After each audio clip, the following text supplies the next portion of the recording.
Dada, mlinde sana mmeo, mchunge sana mmeo. Yawezekana hujui thamani ya mmeo kwa sababu unatongozwa na watu wengi sana.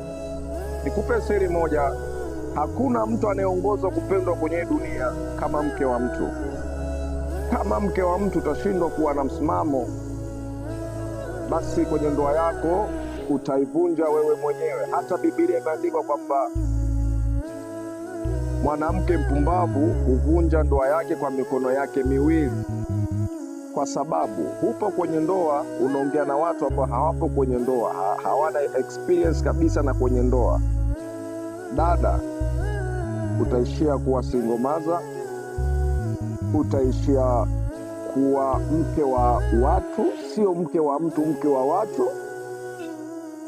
Hizo ni akili ambazo umeshindwa kukaa chini kufikiria, lakini kama utakaa chini utafikiria, basi utaondoka na jibu bora zaidi kuliko hata kile unachokifikiria. Mheshimu mmeo.